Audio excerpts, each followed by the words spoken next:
عباس کی بڑھتی ہوئی شدت کو محسوس کرتی ادا دھیرے دھیرے سے ہاتھ اس کے سینے پر مارتے ہوئے اسے روکنے کی کوشش کرتی ہے، پر عباس پر اس کی کوششوں کا کوئی اثر نہیں ہو رہا تھا۔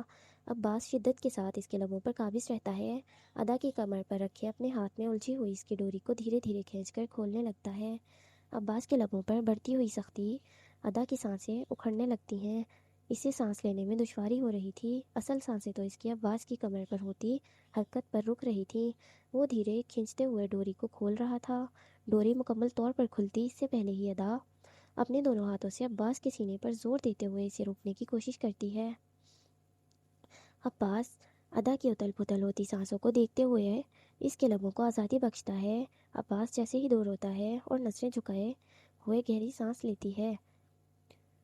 ادا کی جھکی ہوئی پلکوں کو دیکھتے عباس کے لبوں پر مسکراہٹ آتی ہے، جسے وہ چند ہی سیکنڈز کے اندر چہرے سے غائب کر دیتا ہے۔ چھوڑے مجھے، عباس کی آنکھوں میں دیکھتے ہوئے اپنی کمر پر موجود ڈوریوں میں الجھے ہوئے عباس کے ہاتھوں پر ہاتھ رکھتے ادا بھی گہری سانس لیتے ہوئے کہتی ہے، کس لیے؟ ادا کے لبوں کو دیکھتے ہوئے عباس اپنے حلق سے نیچے تھوک نگلتے ہوئے پوچھتا ہے۔ بس چھوڑے مجھے، میرے پاس مت آئیں، جب مجھے آپ اپنا مانتے ہی نہیں ہیں تو میرے پاس بھی نہیں آئے نا، ادا کہتی ہے، اور عباس اپنی انگلیوں میں لپٹی ہوئی اس کی ڈوری کو چھوڑنے لگتا ہے۔ تمہیں اپنا مانوں گا تو تمہارے پاس آ سکتا ہوں؟ ادا کو پیچھے جاتا دیکھ عباس پوچھتا ہے۔ بالکل، پھر تو میں آپ کی ہی ہوں، رک کر پلٹتے ہوئے عباس کی آنکھوں میں دیکھتے ہوئے بولتی ہے۔ ٹھیک ہے، مان لیتا ہوں میں تمہیں اپنا، ادا کی طرف قدم بڑھائے ہوئے کہتا ہے۔ ایسے نہیں، عباس کو ہاتھ سے رکنے کا اشارہ کرتے ہوئے ادا بولتی ہے۔ تو پھر کیسے؟ وہ تجسس سے پوچھتا ہے۔ مجھے نہیں پتا ہے، پر اپنے مطلب کے لیے نہیں آئے میرے پاس، نفرت ہو گئی ہے ہر شخص سے مجھے، ہر کسی کو میں صرف اپنے مطلب اپنے مقصد کے لیے چاہیے ہوں۔ اب مجھے کسی کی ضرورت کا سامان نہیں بننا، جو مجھے کرنا ہے میں وہی کروں گی، بات ختم۔ اور ایک بات یاد رکھیں خان، اگر اپنے کسی ارادے کے ساتھ میری طرف بڑھ رہے ہیں تو رک جائیں، ورنہ میں اپنی لو سٹوری کا چیپٹر آپ سے دور جا کر نہیں، آپ کو مار کر ختم کر دوں گی، ادا عباس کی آنکھوں میں دیکھتے ہوئے اٹل لہجے میں کہتی ہوئی ساڑی کو ٹھیک کرتے غصے میں کمرے سے جانے کے لیے بڑھتی ہے۔ وہ چند قدم آگے بڑھتی ہی ہے کہ عباس کی نظروں کے سامنے پھر سے اس کی کمر آ جاتی ہے۔ ادا کی نازک سی کمر پر قہر تو بندھی ان دو ڈوریوں نے ڈال رکھا تھا، جسے دیکھ عباس کے دل میں عجیب و غریب حرکت پیدا ہوتی ہے۔ عباس اپنی پوری کوشش کر رہا تھا کہ ادا سے اپنی نظریں ہٹا سکے، لیکن چلنے سے دھیرے دھیرے سے کھلتی ان ڈوریوں نے عباس پر سے اس کا ضبط ختم کر دیا تھا۔ ادا کمرے کا دروازہ کھولنے کے لیے اس تک پہنچتی ہی ہے کہ عباس گہری سانس لیتے ہوئے ادا کی طرف بڑھتا ہے۔ اس کے ہاتھ پر ہاتھ رکھے وہ کمرے کا دروازہ دوبارہ بند کرتا ادا کی کمر پر ہاتھ رکھے اس کا رخ اپنی طرف موڑتے ہوئے ادا کو دروازے سے پن کر دیتا ہے۔ جب تک تم کسی کی نہیں، تب تک تم میری اور صرف میری ہی ہو، ٹھیک ہے؟ ٹھیک ہی ہوگا، عباس کہتے ہی بنا ادا کو جواب دینے کا موقع دیے ایک ہاتھ سے اس کی کمر کے گرد مضبوطی سے احسار باندھتے ہوئے ادا کے لبوں پر سختی سے جھک جاتا ہے۔ ادا عباس کی حرکت پر حیرانگی سے دروازے سے پن کھڑی تھی۔ عباس کو ایک بار پھر اپنے اتنے قریب دیکھ ادا اس کی حرکت کا مطلب سمجھنے کی کوشش کرتی ہے۔ وہ بھی اپنے لبوں پر بڑھتی عباس کی شدت کو سمجھ نہیں پائی تھی کہ اتنے میں عباس کا اس کی گردن پر جھک کر اس کے بلاؤز کی باقی کی ہلکی سی لٹکی ہوئی ڈوری کو کھولنے لگتا ہے کہ ادا کی آنکھیں فوراً بند ہو جاتی ہیں۔ عباس اس کی ڈوری کو کھولتا ہے کہ ادا جلدی سے اپنی کمر پر ہاتھ رکھے اپنی سانسوں کو روکتے ہوئے عباس کے لمس کو محسوس کرتی اس میں خود کو سیراب کرنے لگتی ہے۔ ہاتھ ہٹاؤ کمر سے، عباس دو پل کے لیے اس کے لبوں کو چھوڑتا اس کے کان کے قریب سرگوشی نما انداز میں کہتا ہے، تم ہاتھ تو ہٹاؤ ادا، کہہ کر نہیں کر کے دکھاتا ہوں میں تمہیں۔ عباس ادا کے کان میں سرگوشی سے کہتا ہے کہ کہتے ہی اس کے کان کی لو کو چوم جاتا ہے۔ میں نہیں ہٹا رہی، اتنا بہت ہے خان، آگے مت بڑھیں، اور میں نے ابھی کچھ کہا تھا آپ سے خان، ادا اپنی آنکھیں کھولے کہتی ہے کہ خود کو عباس کے بے حد قریب دیکھ کر اس کی گردن کو اپنے چہرے کے بالکل سامنے دیکھتے ہوئے ادا گہری سانس بھرتی ہے۔ ادا سانس لیتی ہے اور عباس اس کی سانسوں کی تپش اپنی گردن پر محسوس کرتا فوراً سے سر جھکائے ادا کے چہرے کی طرف دیکھتا ہے۔ ابھی صحیح سے کہاں بڑھا ہوں میں آگے، ابھی تو بڑھنا باقی ہے، پہلے بڑھ لینے دو، حدیں پار کر لینے دو، پھر انجام طے کرنا، اپنا بھی اور میرا بھی، ادا کی آنکھوں میں آنکھیں ڈالے کہتا ہے اور خود اس کی کمر سے اس کے ہاتھوں کو ہٹانے لگتا ہے۔ کمر سے ہاتھ ہٹاتا ہے اور ساتھ ہی ساتھ جھک کر اس کی گردن پر قابض ہوتا اس کی گردن پر بنے تل کو اپنے لبوں کی قید میں لے لیتا ہے۔ خان، مجھے جانا ہے۔ ادا بند آنکھیں کیے اپنے ہاتھ میں پکڑی ساڑی کو مضبوطی سے مٹھیوں میں جکڑے ہوئے کہتی ہے، چلی جاؤ جہاں جانا ہے۔ کہاں جانا ہے پر پہلے یہ بتاؤ، پھر چھوڑوں گا میں تمہیں۔ ادا کی گردن کو آزاد کرتا اس کے چہرے کے سامنے آتے ہوئے کہتا ہے، نہیں بتا رہی میں آپ کو کچھ بھی، آپ بس ابھی کے ابھی مجھے چھوڑیں۔ عباس کی آنکھوں میں دیکھتے ہوئے دو ٹوک انداز میں کہتی ہے، پھر میں بھی نہیں جانے دے رہا، جتنی مرضی کوششیں کرنی ہے کرتی رہو میری باہوں سے رہائی پانے کی۔ پھر تم، عباس بھی ادا کے ہی انداز میں کہتے ہوئے اس کی ڈوریوں کی طرف اشارہ کرتا ہے۔ خان، ڈوریاں نہیں توڑنی ہیں آپ نے، ادا اپنی کمر پر ہاتھ رکھتے ہوئے غصیلے انداز میں کہتی ہے، میں تو ڈوریوں کے ساتھ ساتھ تمہیں بھی توڑنے کا ارادہ کر رہا ہوں زرکی، مسکراتے ہوئے بولتا ہے، دل تو توڑ دیا ہے آپ نے میرا، اور کیا کیا توڑنا باقی ہے؟ گہری سانسیں لیتے ہوئے غصیلے لہجے میں ہی پوچھتی ہے، بتاؤں یا کر کے دکھاؤں؟ کہتے ہوئے مزید ادا کے نزدیک ہونے لگتا ہے، کچھ بھی کرنے کی ضرورت نہیں ہے، مجھے جانا ہے، دیر ہو رہی ہے، چھوڑ دینا پلیز۔ عباس کی بدلتی نظروں کو سمجھتے ہوئے ادا فوراً سے اپنا منہ دوسری طرف موڑے کہتی ہے، تو بتاؤ نا اسے، کہاں جانا ہے تم نے؟ ڈوریوں کو مزید اپنی انگلیوں میں لپیٹتے ہوئے ادا کو مدہوش کرتے ہوئے پوچھتا ہے، بتانا ہوتا تو بتا دیتی نا میں۔ اپنے آپ پر قابو پاتے ہوئے عباس کی آنکھوں میں دیکھتے ہوئے بولتی ہے، ٹھیک ہے میری جان، پھر جب تک تم مجھے بتا نہیں دیتی ہو تب تک ہم ایسے ہی رہیں گے، جتنی کوششیں کر سکتی ہو تم نکلنے کی کرتی رہو، کیونکہ تمہارا ایک قدم آگے بڑھے گا اور تمہاری یہ ڈوریاں ٹوٹ کر میرے ہاتھوں میں آ جائیں گی، اور یقیناً تم اپنی اس خوبصورت سی ساڑی کو برباد ہوتے ہوئے نہیں دیکھنا چاہتی ہو۔ عباس کہتے ہی ڈوریوں کو توڑنے لگتا ہے، پر ادا ہارے ہوئے بے بس انداز میں عباس کے چہرے کی طرف دیکھنے لگتی ہے، کسی کا سر پھاڑنا ہے کل بتائے تو تھا خان۔ عباس کے سینے پر تھپڑ مارتے ہوئے کہتی ہے، کس کا سر پھاڑنے کے لیے جا رہی ہو، اور کس کا سر پھاڑنے کے لیے کل سے بے چین ہو رہی ہو؟ عباس کی آنکھوں میں دیکھتے ہوئے انتہائی پرسکون انداز میں پوچھتا ہے، اس خبیث کا جس نے میری دوست کو اغوا کیا ہوا ہے خان، اس معصوم کی کوئی غلطی نہیں ہے، ادا اور ان پولیس والوں نے اسے اغوا کر لیا ہے، اسے بچانا ہے میں نے، اس سے پہلے میرا غصہ اس پر نکلے۔ ادا کے دل میں زائش کا سوچتے ہوئے ہول پڑنے لگ گئے تھے، تو سر ان کا اپنے جسم کی نمائش کر کے پھاڑنا ہے تم نے؟ ادا کی کمر سے اس کی ڈوریوں کو چھوڑتے ہوئے عباس اس کی ساڑی کے پلوں کے نیچے سے ہاتھ اس کے پیٹ کی طرف لاتے ہوئے پوچھتا ہے، اس جسم کی نمائش کرنا مجھے صرف آپ کے سامنے پسند ہے، پر عباس کے ہاتھ کے لمس کو محسوس کرتی ہوئی ادا کہتے کہتے رک جاتی ہے، پر کیا؟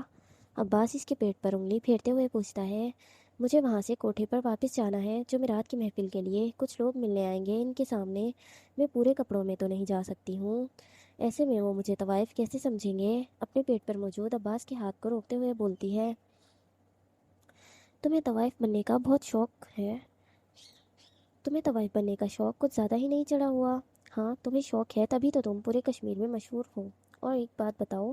عباس کہتے ہی ادا کے پیٹ سے ہاتھ ہٹاتا دروازے پر ہاتھ رکھے ادا کی آنکھوں میں دیکھتے ہوئے کہتا ہے، کیا؟ ادا، اس کی نظروں سے اس کی بات کا اندازہ تو لگ گیا تھا، لیکن وہ پھر بھی انجان بنی پوچھ رہی تھی، کیا جو باتیں کچھ دن پہلے پھیلی تھیں وہ سچ ہے یا جھوٹ؟ کون سی باتیں؟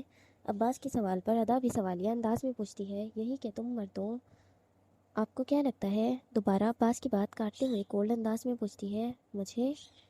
عباس ایک آئیبرو اٹھاتے ہوئے بولتا ہے، جی آپ کو۔ اپنے الفاظوں پر زور دیتے ہوئے بولتی ہے، آپ میرے ساتھ رہ چکے ہیں، اب آپ کو کیا پتہ ہے میں کون ہوں؟ اب تو آپ اندازہ ہو گیا ہوگا آپ کو کہ میں کس قسم کی لڑکی ہوں۔ اپنے سینے پر ہاتھ باندھتے ہوئے اٹل انداز میں پوچھتی ہے، باتوں کو گھماؤ مت، جو پوچھا ہے اس کا جواب دو۔ ادا کے چہرے کو دیکھتے ہوئے کہتا ہے، اور کہتے ہی دروازے پر رکھا اپنا ہاتھ ہٹائے پیچھے ہو کر کھڑا ہو جاتا ہے، نہیں دوں گی، جو سوچنا ہے شوق سے سوچیں آپ۔ ادا دو ٹوک انداز میں کہتے ہی جانے کے لیے مڑتی ہے کہ عباس جلدی سے اسے دوبارہ ڈوری سے پکڑتا روک دیتا ہے، خان اب بس ہو گیا، اب مجھے غصہ آ رہا ہے۔ ادا گردن موڑے غصے میں کہتی ہے، پتہ ہے مجھے۔ ادا کی آنکھوں میں دیکھتے ہوئے عباس بولتا ہے، تو پھر مجھے چھوڑ دیں۔ خود اپنی ڈوری کو چھڑوانے کی کوشش کرتے ہوئے بولتی ہے، فی الحال میں اسے چھوڑ دوں گا تو تم شرم سے پانی پانی ہو جاؤ گی۔ ادا کی آنکھوں سے اپنی آنکھیں ہٹاتے ہوئے دھیمی سی آواز میں کہتا ہے، اور وہ کیوں ہوں گی میں؟ اسی پوزیشن میں کھڑی تلخ لہجے میں پوچھتی ہے، کیونکہ یہ ٹوٹ گئی ہے۔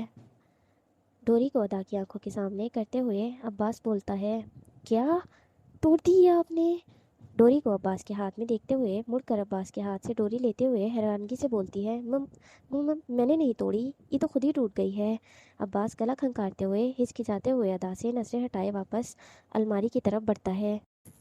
خان، غصے میں گھٹتے ہوئے بولتی ہے۔ جی، بے حد معصومانہ انداز میں کہتا ہے۔ میں آپ کا خون کر دوں گی اب، ڈوری زمین پر پھینکتے ہوئے غصے میں کہتی ہے۔ ایک ساڑی کے لیے شوہر کو مارو گی؟ ٹینشن مت لو، نہیں دلوا دوں گا۔ الماری سے اپنے لیے کپڑے نکالتے ہوئے کہتا ہے۔ نہیں دلوا دیں گے؟ بہت پیسے آ رہے ہیں، بہت امیر ہو گئے ہیں آپ تو، میری ساڑیوں سے کیا دشمنی ہے آپ کو؟ ادا عباس کی طرف بڑھتی، زور سے الماری کا دروازہ بند کرتی، الماری پر ہاتھ مارتے ہوئے غصے میں کہتی ہے۔ مجھے تو کوئی دشمنی نہیں ہے، ان سے یہ خود مجھ سے الجھتی ہے۔ زمین کی طرف اشارہ کرتے ہوئے بولتا ہے۔ اچھا، آپ کیوں ان کے پیچھے پڑے رہتے ہیں؟ آج مجھے بتا ہی دے۔ ادا کہتے ہوئے عباس کی طرف قدم بڑھاتی ہے۔ وہ تو میں بس وہ میں ادا کے چہرے سے نظریں ہٹاتے ہوئے ادھر ادھر دیکھتے ہوئے کہتا ہے۔ وہ تو بس میں کیا کر رہے ہیں آپ؟ سیدھا سیدھا جواب دیں۔ ادا کہتے ہوئے عباس سے ایک قدم کے فاصلے پر آ کھڑی ہوتی ہے۔ تم دور ہو جاؤ مجھ سے، پھر میں جواب دیتا ہوں تمہیں۔ ادا کے ماتھے پر شہادت کی انگلی رکھتے ہوئے اسے دور کرنے کی کوشش کرتے ہوئے بولتا ہے۔ ابھی تو آپ بڑا چپک رہے تھے مجھ سے، اب کیا دور ہوں میں؟ عباس کے ہاتھ پر ہاتھ مارتے ہوئے غصے میں بولتی ہے۔ دیکھو، میں دوبارہ سے چپک جاؤں گا تم سے، اسی لیے کہہ رہا ہوں دور ہو جاؤ اگر اپنی خیر چاہتی ہو تو، ورنہ مجھے تو کوئی مسئلہ نہیں ہے تم سے چپک کر بیٹھنے کا۔ آج ویسے بھی موسم بڑا بے ایمان ہے، تھوڑی سی بے ایمانی ہم بھی کر لیتے ہیں نا۔ عباس کہتے ہی ادا کی طرف ایک قدم بڑھاتا ہے کہ ادا اپنے دونوں ہاتھوں سے عباس کے سینے پر زور لگائے اسے دھکا دیتے ہوئے خود سے دور کرتی ہے اور الماری کے ساتھ لگا جاتی ہے۔ بھاڑ میں جائیں آپ، اب میں ایسے ہی باہر جاؤں گی، اور اگر کوئی کچھ بولے گا یا پوچھے گا تو میں سب کو بتاؤں گی۔ عباس کی آنکھوں میں دیکھتے کہتے ہوئے دروازے کی طرف مڑنے لگتی ہے۔ کیا بتاؤ گی؟ ادا کو جاتا دیکھ کر عباس پوچھتا ہے۔ یہی کہ میرے شوہر کو میں کپڑوں میں پسند نہیں ہوں، ان کا ایمان ڈگمگا جاتا ہے مجھے ان کپڑوں میں دیکھ کر۔ کمرے کے دروازے تک پہنچتے ہوئے کہتی ہے۔ اس میں جھوٹ تو نہیں ہے؟ عباس انتہائی پرسکون انداز میں جواب دیتا ہے کہ ادا حیرانگی سے مڑ کر عباس کے چہرے کو دیکھتی رہتی ہے۔ کیا؟ ادا حیرانگی سے پوچھتی ہے کہ کچھ بھی نہیں۔ عباس اپنی بات پر دھیان دیتے ہوئے نفی میں سر ہلاتے ہوئے جواب دیتا ہے اور بولتے ہی کولڈ انداز میں آ جاتا ہے۔ باہر جانے سے پہلے جاؤ اور شرافت سے جا کر کپڑے بدلو، جانے دیتا ہوں نا میں تمہیں ایسے باہر۔ عباس اٹل لہجے میں کہتا ہے۔ اب تو میں ایسے ہی جاؤں گی خان، روک کر دکھائیں مجھے یہ جو سر پر کلر لگا کر اپنی سفید کھیتی کو کالا کیا ہوا ہے نا، اس سے میں نے آپ کو محروم نہ کیا تو میرا نام بھی ادا یلدرم نہیں۔ اپنے ہاتھوں کی مٹھیاں مضبوطی سے بھینچتے ہوئے ادا مڑ کر عباس کی طرف دیکھتے ہوئے کہتی ہے۔ دھمکی دے رہی ہو تم؟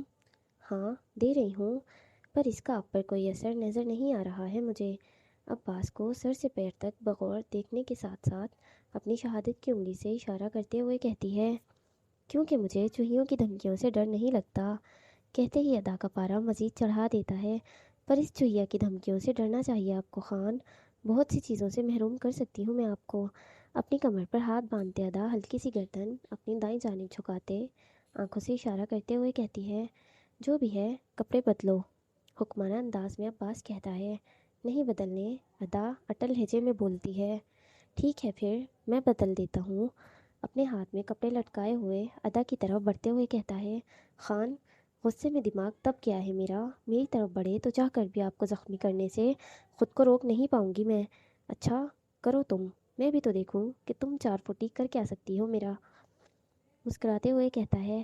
سوچ لیں خان، گہری سانس لیتے ہوئے کہتی ہے۔ سوچ لیا میں نے، کرو تم اب۔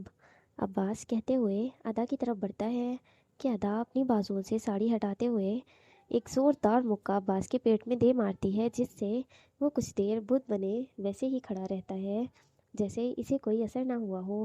یہ کیا تھا؟ بس اتنا ہی دم ہے تم میں؟ 10 سیکنڈ رک جائیں خان، پھر اس بارے میں بات کریے گا آپ۔ ادا مسکراتے ہوئے کہتے عباس کے ہاتھ میں پکڑا کوٹ کھینچ کر اس سے لیتے ہوئے ساڑی پر سے پہنتی ہوئی کمرے سے باہر نکل جاتی ہے۔ ادا کمرے سے باہر نکلتی ہے کہ 10 سیکنڈ گزرنے کے بعد عباس کے قدم لڑکھڑانے لگتے ہیں۔ اس کا چہرہ سرخ پڑنے لگتا ہے، پیٹ پر لگے مکے کا درد اس کے چہرے سے بآسانی لگایا جا سکتا تھا۔ ادا حویلی کے پچھلے راستے سے باہر نکلتی ہے کہ وہاں موجود گاڑی کو اشارہ سے اپنی طرف بلاتی ہے۔ گاڑی جیسے ہی اس کے سامنے آتی ہے، ڈرائیونگ سیٹ پر بیٹھے آدمی سے اس کا فون لیتے ہوئے ادا شمس کو فون ملاتی ہے۔ کدھر ہیں آپ؟ فون اٹھاتے ہی ادا فوراً سے پوچھتی ہے۔ لوکیشن پر پہنچنے لگا ہوں۔ فون کے دوسری طرف شمس ڈرائیونگ کرتے ہوئے جواب دیتا ہے۔ ٹھیک ہے، میں بھی آ رہی ہوں، لوکیشن بھیج دیں اپنی۔ اٹل لہجے میں ادا کہتی ہے اور کہتے ہی فون واپس ڈرائیور کو دیتے ہوئے پچھلی سیٹ پر جا بیٹھتی ہے۔ اوکے بھیج رہا ہوں، شمس بھی کہتے ہی فون بند کر دیتا ہے اور لوکیشن سینڈ کرتا ہے۔ ادا کی گاڑی جیسے ہی لوکیشن پر پہنچنے کے لیے نکلتی ہے کہ اوپر دوسری منزل پر کھڑے عباس کی نظر اس گاڑی کے اوجھل ہونے تک اس پر ٹکی ہوئی ہوتی ہے۔ ادا جاتی ہے کہ عباس مڑ کر ٹیبل کی طرف بڑھتا ہے جہاں اس کی قمیض کی جیب میں اس کا فون پڑا ہوا تھا۔ فون جیب سے نکالتے ہوئے عباس کسی کا نمبر ملاتے ہوئے فون کان سے لگا جاتا ہے۔ ادا کی گاڑی نکل گئی ہے، 345826 گاڑی کی نمبر پلیٹ ہے، اس کی لوکیشن مجھے چاہیے۔ عباس حکمانہ انداز میں کہتے ہوئے فون کاٹے صوفے پر پھینک دیتا ہے۔ میں بھی تو دیکھوں زرکی اور ادا یلدرم، آخر تم چیز کیا ہو اصل میں؟ زیان عارش سے ملنے کے لیے ہسپتال آیا تھا، مسلسل اپنے فون میں نظریں جمائے ہوئے عارش کے کمرے کی طرف بڑھتا جاتا ہے۔ نظر فون کی اسکرین پر ہوتی ہے اور قدم اس کے کمرے کی جانب اٹھ رہے ہوتے ہیں۔ اس کے کمرے تک پہنچا ہی تھا کہ اندر جانے سے پہلے ہی وہ باہر لگے شیشے سے اندر جھانک کر دیکھتا ہے جہاں عارش کی ذات ہوتی ہے۔ اندر کسی کو بھی نہ پا کر زیان جلدی سے کمرے کا دروازہ کھولے اندر جھانک کر دیکھتا ہے۔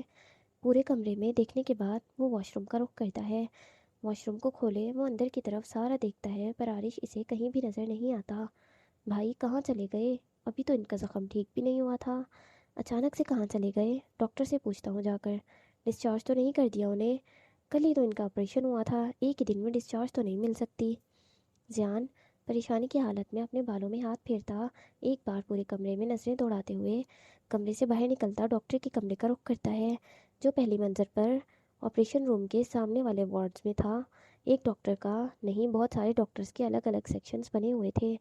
زیان سیدھا کل والے ڈاکٹر کے سیکشن کا رخ کرتا ہے، اپنے اطراف میں دیکھتا جاتا ہے اور آگے کی جانب بڑھتا جاتا ہے۔ سامنے وارڈ کا دروازہ کھولے وہ اندر داخل ہوتا ہے اور عارش کے بارے میں اس کے ڈاکٹر سے پوچھتا ہے جس نے اس کا آپریشن کیا تھا۔ ڈاکٹر بھی نفی میں سر ہلاتے ہوئے حیران کن نظروں سے اس کی طرف دیکھتا ہے۔ ڈاکٹر کو بھی علم نہیں تھا کہ عارش جا چکا ہے۔ ڈاکٹر کے جواب پر زیان مزید حیرانگی سے اور پریشانی سے اس کے وارڈ سے باہر نکلتا ہے اور سیدھا ہسپتال سے باہر نکلے اپنی گاڑی کا رخ کرتا ہے۔ وہ اکیلا آیا تھا بنا کسی کو بتائے۔ زیان اپنے بالوں میں ہاتھ پھیرتا ہوا جلدی جلدی لمبے لمبے ڈگ اٹھاتا ہوا گاڑی کی طرف بڑھتا ہے، اپنی گاڑی میں سوار ہسپتال سے باہر نکلتا ہے اور فل سپیڈ میں گاڑی کو چلاتے ہوئے سفید حویلی کا رخ کرتا ہے۔ اس کے ذہن میں وہی جگہ سب سے پہلے آئی تھی جہاں عارش بنا بتائے جا سکتا تھا۔ بھائی خدا کا واسطہ کسی لڑکی کے ساتھ کچھ غلط نہیں کرنا بھائی۔ زیان اسٹیئرنگ کو مضبوطی سے اپنے ہاتھوں میں پکڑے ہوئے سڑک پر نظر جمائے گاڑی کی سپیڈ بڑھاتے جاتے پریشان حالت میں خود سے کہتا جاتا ہے۔ ہسپتال کی سڑک سے اترے زیان کشمیر کی مین سڑک پر پہنچتا ہی ہے کہ وہاں پر ان گنت گاڑیوں کو اتنی ہی سپیڈ سے چلتا دیکھ زیان کچھ پلوں کے لیے پزل ہو گیا تھا، اس کا دماغ سن ہونے لگا تھا۔ عارش کہیں کچھ غلط نہ کرتے اس لڑکی کے ساتھ، اس بات کو سوچتے سوچتے زیان اپنی گاڑی کی سپیڈ مزید بڑھاتا ہوا ساری گاڑیوں کو کراس کرتا جلدی جلدی سفید حویلی پہنچنا چاہ رہا تھا کہ اچانک سے وہ غلط ٹریک پر چڑھ جاتا ہے جہاں سے گاڑیاں اس کی طرف بڑھ رہی تھیں۔ زیان کچھ پلوں کے لیے ادھر ادھر دیکھتا ہے لیکن اپنی گاڑی کو واپس موڑ نہیں سکتا تھا، اس لیے اپنے آپ کو سامنے سے آنے والی گاڑیوں سے بچاتے ہوئے وہ ڈینجرس قسم کے ٹرن کاٹتے ہوئے حویلی کی طرف بڑھتا ہے کہ آگے سے دو گاڑیاں اچانک سے اس کے سامنے اس سے دگنی سپیڈ سے چلتی ہوئی آ رہی تھیں جیسے وہ ریس لگا رہی ہوں۔ پر زیان کی گاڑی کو دیکھ ان دونوں کی گاڑیاں اچانک سے اپنے راستے بدلنے لگتی ہیں، وہ دونوں آگے پیچھے ہوتی ہیں اور راستے پر موجود دوسری گاڑی ان گاڑیوں کی وجہ سے سیدھی چلنے کے بجائے ٹیڑھے راستے کاٹتی ہے جس سے زیان کی گاڑی سیدھے چلنے کے بجائے وہ بھی الٹی سیدھی چلنے لگتی ہے۔ زیان دونوں گاڑیوں سے اپنی گاڑی کو بچانے کی کوشش کر رہا تھا جبکہ وہ سامنے والی گاڑیاں زیان کی گاڑی سے اپنی گاڑی کو بچانے کی کوشش کرتی ہیں۔ اسی افراتفری میں زیان کی گاڑی ان دونوں گاڑیوں سے تو بچ جاتی ہے لیکن اچانک سے کراس کرتے ہوئے ان دونوں گاڑیوں کو زیان ہلکی سی گردن کھڑکی سے باہر نکالے سرسری سا ان کو دیکھنے لگتا ہے کہ اتنے میں سامنے سے ایک اور سلور کلر کی گاڑی نارمل سپیڈ میں چلتی ہوئی اسی طرف آ رہی تھی کہ اچانک سے زیان کی گاڑی کو اپنی طرف آتا دیکھ اس کا بیلنس خراب ہو جاتا ہے، بریک لگانے کی کوشش ہوتی ہے لیکن بریک نہیں لگتا اور گاڑی سیدھا زیان کی گاڑی سے جا ٹکراتی ہے جس سے زیان کا سر زور سے اسٹیئرنگ پر جا لگتا ہے اور دوسری گاڑی میں موجود شخص اسٹیئرنگ پر ہاتھ رکھے خود کو بچا لیتا ہے۔ دونوں گاڑیاں رکتی ہیں اور زیان غصے میں اسی پل گاڑی سے نکلتا لمبے لمبے قدم اٹھاتا سلور گاڑی کی طرف بڑھتا ہے اور گاڑی کی طرف پہنچتے ہی گاڑی کے شیشے پر نوک کرتا ہوا شیشہ نیچے کرنے کا اشارہ کرتا ہے پر گاڑی کا شیشہ نیچے کرنے سے پہلے ہی گاڑی میں موجود شخص باہر نکلے دروازہ کھولتا ہے۔ اندر موجود شخص باہر نکلتا ہے، جسے دیکھ کر زیان حیران رہ جاتا ہے۔ آپ پھر سے یہاں؟ زیان بے حد حیرانگی کے ساتھ سامنے کھڑے شخص کو دیکھتے ہوئے بولتا ہے، چونکہ سامنے کھڑا شخص کوئی اور نہیں بانی تھی، جس کے ہاتھ سے وہ پہلے بھی زخمی ہو چکا تھا۔ اب وہ اس قسم کا زخمی ہوگا، اسے اندازہ نہیں تھا اس بات کا۔ تم بھی پھر سے یہاں؟ بانی بھی زیان کی طرف بے حد حیرانگی سے دیکھ کر پوچھتی ہے، تو تم پیچھا کر رہے ہو میرا؟ زیان کو دیکھتے ہوئے بانی غصے میں آ جاتی ہے، پیچھا پیچھے سے کیا جاتا ہے بی بی؟ یہ جو آگے سے ہوا ہے یہ ایکسیڈنٹ ہے، جو واقعی میں میری زندگی کا سب سے برا ایکسیڈنٹ ہے۔ زیان اپنے غصے پر قابو پاتے بولتا ہے، زیادہ سمارٹ بننے کی کوشش کر رہے ہو؟ زیان کے چہرے کے بدلتے تاثرات کو دیکھتے طنزیہ لہجے میں کہتی ہے، بننے کی ضرورت نہیں ہے، الحمدللہ پیدائشی سمارٹ ہوں۔ زیان کہتا ہے اور اپنا منہ دوسری طرف موڑتے ہوئے اپنی گاڑی کو دیکھتے اپنے بالوں میں ہاتھ پھیرتے ہوئے بولتا ہے، واپس آ جاؤ۔ زیان کے بازو پر ہاتھ مارتے اسے اپنی طرف متوجہ کرتے ہوئے کہتی ہے، کہاں سے؟ زیان بڑی بڑی آنکھیں کیے حیرانگی سے پوچھتا ہے، آسمان سے زمین پر۔ زیادہ اونچا اڑو گے تو ابلیس سے ملاقات ہو جائے گی تمہاری۔ بانی گہری سانس لیتے ہوئے کہتی ہے، وہ تو ہو گئی ہے میری پہلے ہی۔ بانی کو سر سے پیر تک گہرے دیکھتے ہوئے گہری سانس لیے بولتا ہے، کیا مطلب ہے تمہاری اس بکواس کا اور تمہارے اس بکواس اشارے کا؟ بانی غصیلی نظروں سے گھورتے ہوئے پوچھتی ہے، دونوں کا مطلب آپ ہی ہیں۔ زیان اپنے الفاظوں پر زور دیتے ہوئے کہتا ہے کہ اس کی نظر اپنے ہاتھ پر جاتی ہے جہاں خون لگا ہوا تھا۔ زیان جلدی سے دوبارہ اپنے سر پر ہاتھ مارتے ہوئے خود کو لگی چوٹ کا معائنہ کرنے لگتا ہے۔ خیر چھوڑے، چلے میرے ساتھ پولیس اسٹیشن۔ زیان بدتمیزی کرنے سے خود کو روکتے ہوئے اپنے لب بھینچتے ہوئے کہتا ہے، کس خوشی میں؟ بانی اس کے ہاتھ پر لگے خون اور اس کے ماتھے پر دیکھتے ہوئے خون کو نظر انداز کرتے ہوئے ایک ہاتھ کمر پر رکھے پوچھتی ہے، یہ جو میرا دماغ کھولا ہے آپ نے، اس کی خوشی میں؟ اپنا ہاتھ بانی کی نظروں کے سامنے کرتے ہوئے کہتا ہے، میرے خیال سے چوٹ کچھ زیادہ گہری لگ گئی ہے دماغ میں، اس لیے بکواس ختم ہی نہیں ہو رہی ہے تمہاری۔ بانی زیان کے ہاتھ پر تھپڑ مارتے ہوئے ہاتھ نظروں کے سامنے سے ہٹاتے ہوئے کہتی ہے، کیا مطلب ہے آپ کا؟ زیان تجسس سے پوچھتا ہے، مطلب یہ میری جان، غلط راستے پر تم چڑھے ہو تب ہی ہماری ٹکر ہوئی ہے، اس غلطی کی سزا ملی ہے تمہیں اپنا سر بھروا کر، اب زیادہ میرے منہ نہ لگو اور چلتے نظر آؤ۔ بانی دونوں سڑکوں کی طرف اشارہ کرتے ہوئے بولتی ہے، ایکسکیوز می۔ زیان کی نظریں مسلسل بانی پر ٹکی ہوئی تھیں، وہ اس کے علاوہ اس وقت کچھ اور دیکھ ہی نہیں رہا تھا۔ آپ جانتی بھی ہیں میں کون ہوں جو اتنی بدتمیزی کر رہی ہیں آپ میرے ساتھ؟ اپنے دونوں ہاتھوں کی مٹھیاں مضبوطی سے بھینچتے ہوئے پوچھتا ہے، جی جانتی ہوں میں، پر کیوں؟ آپ نہیں جانتے آپ کون ہیں؟ بانی دو ٹوک انداز میں کہتی ہے، اچھا کیا جانتی ہیں آپ میرے بارے میں؟ پوچھتے ہوئے زیان ایک قدم بانی کی طرف اٹھاتا ہے، یہی کہ تم اول درجے کے کمینے، جاہل اور بغیرت ہوں۔ بانی بولتی اس سے پہلے ہی زیان بول پڑتا ہے، نہیں بی بی جی، بے غیرت نہیں ہوں میں، کتا کمینہ سب ہو سکتا ہوں پر بغیرت نہیں، کیونکہ غیرت کا ٹیکا مجھے بچپن میں پولیو کے قطروں کے ساتھ لگ چکا ہے۔ Okay princess? زیان ایک قدم اور بانی کی طرف اٹھاتا کہتا ہے کہ بانی جلدی سے اس کے سینے پر دل کے مقام پر انگلی رکھتے ہوئے اس کے قدموں کو روک دیتی ہے، میری طرف مت بڑھیں، شوق مجھے بھی نہیں ہے۔ دونوں کا لہجہ دو ٹوک تھا، اچھی بات ہے، اپنا غیرت کا ٹیکا ایک اور بار جا کر لگوا لیں، اس وقت ضرورت لگ رہی ہے آپ کو اس کی۔ بانی کہتے ہی مڑ کر اپنی گاڑی کو دیکھنے کے لیے چند قدم آگے بڑھاتی ہے اور گاڑی کا بونٹ دیکھتی ہے، اس وقت غیرت کا ٹیکا اگر میں نے لگوا لیا نا تو آپ کو زندگی بھر کے لیے پھر ان کی ضرورت پڑ جائے گی، کیونکہ ہم پٹھان ہیں لڑکی، ہم خون کا بدلہ خون سے لینے کے عادی ہیں، زخم چھوٹا ہو یا بڑا، زخم دینے والا شخص بچتا نہیں ہے ہمارے ہاتھوں سے۔ بانی کی پشت کو دیکھتے ہوئے کہہ رہا تھا کہ بانی جلدی سے مڑ کر زیان کے چہرے کی طرف خاموش انداز میں دیکھنے لگتی ہے، چلو آپ کی زندگی کی آخری غلطی سمجھ کر معاف کر دیتا ہوں میں آپ کو، پر کوشش کریے گا مجھ سے ٹکرا کر مجھے زخمی کرنے کی یہ آپ کی آخری غلطی ہو، اگلی بار معافی نہیں سزا ملے گی آپ کو۔ زیان گہری سانس لیتے ہوئے بھاری سی روب دار آواز میں اٹل انداز میں بانی پر نظریں جمائے کہتا ہے، دھمکی دے رہے ہو؟ جو کرنا ہے ابھی کر لو، بات کا انتظار کیوں کرنا ہے؟ زیان کی آنکھوں میں دیکھتے ہوئے بولتی ہے اور سامنے آ کر کھڑی ہو جاتی ہے، اب تو معاف کر دیا نا، اب کیسے کچھ کر سکتا ہوں آپ کو؟ بانی کو اپنے سامنے کھڑا دیکھ نارمل انداز میں کہتا ہے، جھوٹی عزت دینے کی ضرورت نہیں ہے، نظریں جھک نہیں رہی ہیں اور زبان تمہاری آپ کہنے سے رک نہیں رہی۔ بانی سخت اور تلخ لہجے میں کہتی ہے، بانی کہتی ہے اور جان کی نظریں جھک جاتی ہیں۔ ایک بات اور آپ کو بتا دوں، جس طرح ہم پٹھان خود خون معاف نہیں کرتے ہیں، اسی طرح ہم پٹھان کسی عورت کی عزت جھوٹی نہیں کرتے ہیں۔ آپ نے جو کہا میں نے بھی اس کے جواب میں آپ سے سب کچھ کہا۔ اگر آپ کو عزت کی اتنی فکر ہے تو برائے مہربانی مجھ سے دوبارہ مت ٹکرانا، ورنہ بہت کچھ ہمارے اصولوں کے خلاف ہو جائے گا، اور میں اپنے بابا کے سکھائے اصولوں کو توڑنا نہیں چاہتا ہوں۔ جان بانی کی آنکھوں میں آنکھیں ڈالتے کہتا ہے، اور کہتے ہی اپنے گال پر کچھ گیلا گیلا سا محسوس کرتا ہوا اپنے گال پر ہاتھ رکھتے ہوئے، اسے اندازہ نہیں تھا کہ اس کے سر پر چوٹ لگ چکی ہے اور اس چوٹ سے خون نکلتا ہوا اس کے گالوں تک پہنچ چکا ہے۔ اب وہ ٹپ ٹپ کرتا اس کے کپڑوں پر گرنے لگا تھا۔ جان کہتے ہی اپنی پینٹ کی جیب سے رومال نکالے اپنا چہرہ صاف کرتے ہوئے گاڑی کی طرف بڑھتا ہے، اپنی گاڑی میں سوار ہوتا ہے اور دوبارہ سفید حویلی کا رخ کرتا ہے۔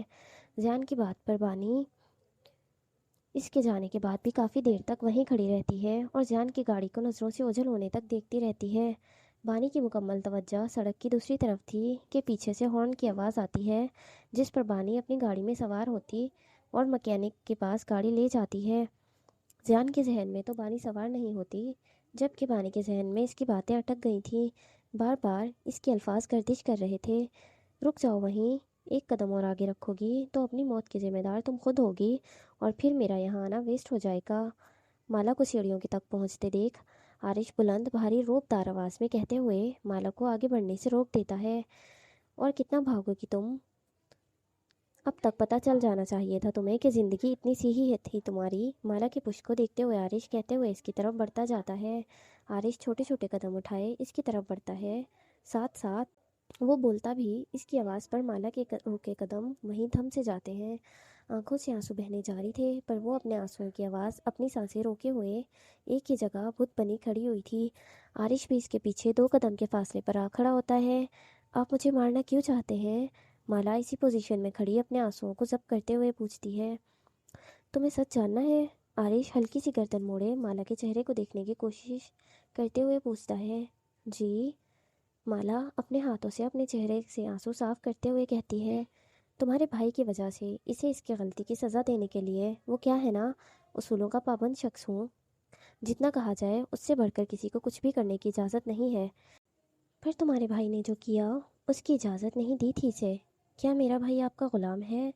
عارش کی بات مکمل بھی نہیں ہوئی تھی کہ مالا بول پڑتی ہے۔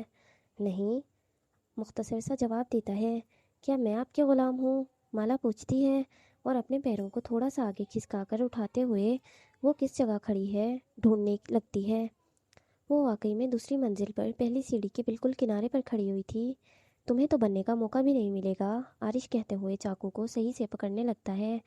تو آپ کی بات ماننا فرض نہیں ہے مجھ پر، آپ کے ہاتھوں سے مرنے سے بہتر ہے میں خود اپنی جان لے لیتی ہوں، مالا کہتی ہے، اور کہتے ہی وہ مڑتے ہوئے سیڑھی کے کنارے سے پیر پھسلا کر سر کے بل زمین بوس ہونے کے لیے مڑتی ہے۔ مالا کی بات پر عارش حیرانگی سے اس کی طرف دیکھتا ہے کہ مالا سیڑھیوں کی طرف آدھی جھک گئی تھی گرنے کے لیے۔ مالا کو گرتا دیکھ عارش کے ہاتھ سے چاقو خود بخود چھوٹ کر زمین پر جا گرتا ہے اور وہ اس کی طرف بڑھتا ہے، اور اتنے میں جان بھی حویلی میں داخل ہو چکا تھا۔ مالا کو گرتا دیکھ عارش کے قدم اس کی طرف بڑھتے ہیں، جبکہ اس میں پیچھے سے جان کی زوردار آواز آتی ہے، جس پر عارش کی نظریں پل کے لیے مالا سے ہٹتی ہیں اور جان پر جاتی ہیں، لیکن عارش جلد ہی دوبارہ مالا کی طرف متوجہ ہوتا ہے اور اسے بازو سے پکڑے مکمل طور پر گرنے سے روک دیتا ہے۔ مالا سیڑھیوں پر گرتی اس سے پہلے ہی عارش اسے بازوؤں سے پکڑے اپنی طرف زور سے کھینچتا ہے، جس سے مالا سیدھا اس کے سینے پر، اس کے زخم پر، دل کے مقام پر جا لگتی ہے۔ مالا کا سر عارش کے سینے پر لگتا ہے کہ اس کی چوٹ پر عارش مالا کے بازوؤں کو پکڑے ہاتھوں میں مضبوطی سے گرفت بڑھاتا درد میں کراہتے ہوئے اپنی آنکھیں بند کر جاتا ہے۔ جان جیسے ہی زور سے آواز مارتا ہے، آواز لگانے کے ساتھ ساتھ دوڑتے ہوئے مالا کی طرف بڑھنے لگتا ہے اسے گرنے سے بچانے کے لیے، لیکن جب تک وہ اس تک پہنچتا عارش اسے بچا چکا تھا، جس پر جان کے دوڑتے ہوئے قدم ٹھہر جاتے ہیں۔ مالا کو عارش کے پاس دیکھ کر جان جھک کر اپنے گھٹنوں پر ہاتھ رکھتا گہری سانس لیتے ہوئے وہیں زمین پر بیٹھ جاتا ہے۔ اس کے سر پر لگی ہوئی چوٹ کی وجہ سے اس کا سر گھومنے لگا تھا، لیکن وہ گہری سانس لیتے خود کو کمپوز کرنے کی پوری کوشش کرتا ہے۔ سر اٹھا کر سیڑھیوں سے اوپر کی طرف دیکھتا ہے، جہاں عارش اپنی آنکھیں بند کیے کھڑا تھا، جبکہ اس کے سینے سے لگی مالا بے دھیانی میں اس سے دور جانے کی کوششوں میں اس کے زخم پر ہی زور زور سے ہاتھ مارتے ہوئے زخم سے خون نکالنے لگتی ہے، اور وہ اسے روک نہیں رہا تھا، نہ خود سے دور کر رہا تھا۔ وہ بس اپنی آنکھیں بند کیے اپنے درد کو برداشت کر رہا تھا۔ زیان اپنے بھائی کو زخمی ہوتا ہوا دیکھ کر زمین سے اٹھ کر اس کی طرف بڑھ رہا تھا کہ اتنے میں عارش اپنی آنکھیں کھولے سے ہاتھ سے رکنے کا اشارہ کر دیتا ہے۔